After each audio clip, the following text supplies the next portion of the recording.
पूरा देश कमल के साथ है, भारतीय जनता पार्टी के साथ है और एक संदेश गया कि जो सनातन परंपरा की बात करेगा वही देश पर राज करेगा। अयोध्या के लोग सदा से राम के थे और राम के हैं और राम के रहेंगे।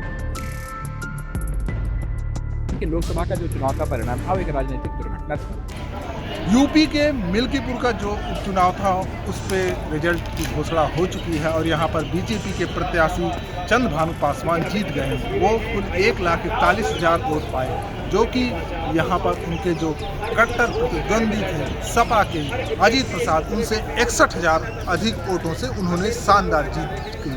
इसी पर बीजेपी का कहना है कि अयोध्या वासियों ने फिर अपना मत दे दिया है और उन्होंने ये कहा कि बीजेपी के जो नेतागण हैं उनका कहना है कि अयोध्या वासी राम के थे, राम के हैं और राम के रहेंगे।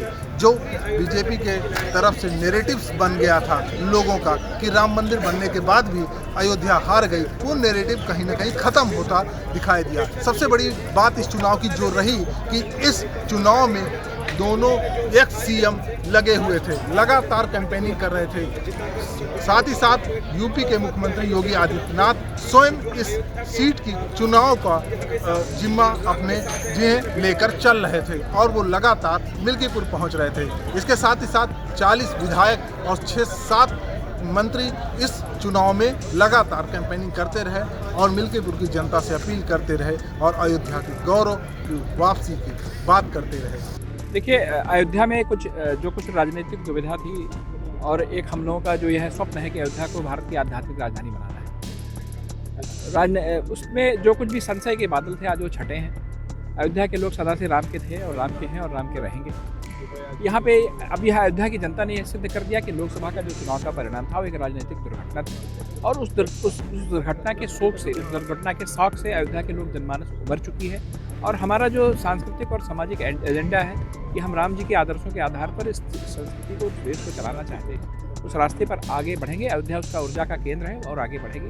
मिल्कीपुर की इस जीत के लिए अयोध्या की इस महान जनता को बहुत बधाई और अभिनंदन। दिल्ली में भी दिल्ली भारत का दिल है और दिल में कमल है, ये बात सिद्ध हो गई है। तो लोकसभा चुनाव भी हो गई, विधानसभा चुनाव। इसका श्रेय जो है भारतीय जनता पार्टी के हमारे जो देवतुल्य कार्यकर्ता हैं, जो रात दिन माँ भारती के लिए काम करते हैं और सर्व समाज में काम करते हैं, ये इसका श्रेय उनको जाता है।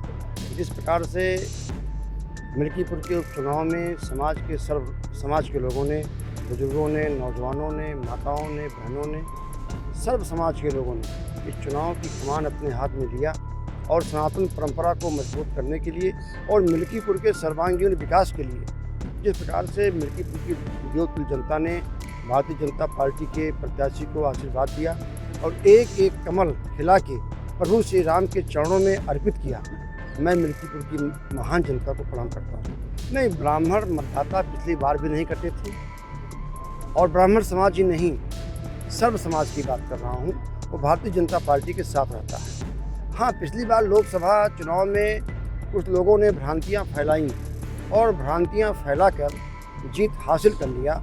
उस जीत को हासिल करने के बाद जो अपनी पीठ थपथपाया करते थे वो, खास करके संसद में, यहाँ की जनता को वो बात बहुत नागवार लगी। यहाँ के जो जनप्रतिनिधि थे, अपने आप को जो राजा कहा करते थे, यहाँ की जनता ने उसको बहुत ही बुरा माना और सनातन परंपरा के नाम पर, भारतीय संस्कृति को मजबूत करने के नाम पर, मिल्कीपुर के सर्वांगीण विकास के नाम पर यहाँ की जनता भारतीय जनता पार्टी के साथ आई।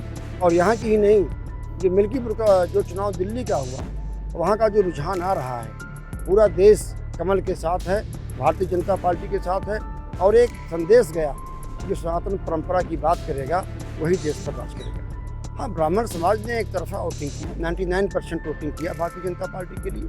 ब्राह्मण समाज के लोगों ने भी वोटिंग किया और इसके साथ साथ सर्व समाज के लोगों ने भी वोटिंग किया।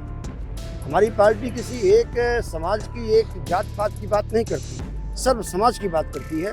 सर्व समाज के लोगों ने भारतीय जनता पार्टी के साथ अपना आशीर्वाद दिया और जिस प्रकार से माननीय मुख्यमंत्री जी की रैली में जो चुनाव 2 रैलियां हुई, आम जनमानस जनसैलाब के रूप में उमड़ा और जो आखिरी रैली थी 2 तारीख को, उसमें जिस प्रकार से बहुत बड़ी भीड़ इकट्ठा हुई, अपने आप में साबित हो गया कि यहाँ पर भारतीय जनता पार्टी की जीत होने जा रही है। लेकिन हम लोग संकल्पित थे कि मिल्कीपुर अयोध्या का एक अंश है और मिल्कीपुर को पूरा देश देख रहा था। तो हम लोगों ने तय किया था, देवतुल्य कार्यकर्ताओं ने जाके वहाँ के लोगों से निवेदन किया कि यहाँ की जीत नहीं होनी चाहिए, धमाकेदार जीत होनी चाहिए। हम लोगों के निवेदन को, भारतीय जनता पार्टी की रीति और नीति को माननीय मोदी जी के नाम पर, माननीय योगी जी के नाम पर मिल्कीपुर के लोगों ने जो कमल खिलाने का काम किया, वो सभी लोग बधाई के पात्र हैं। की योजना भारत को दुनिया का महान देश बनाने की जो रणनीति है मोदी जी की और योगी जी के जो विकास के काम हैं उनको लेकर के मिल्कीपुर के भारतीय जनता पार्टी के प्रत्याशी को भारी मतों से जिताएंगे। हम मिल्कीपुर की महान जनता को अपनी तरफ से, अयोध्या वासियों की तरफ से हार्दिक बधाई देते हैं और धन्यवाद देते हैं कि उन्होंने इतनी भारी जीत दर्ज कराने का काम किया।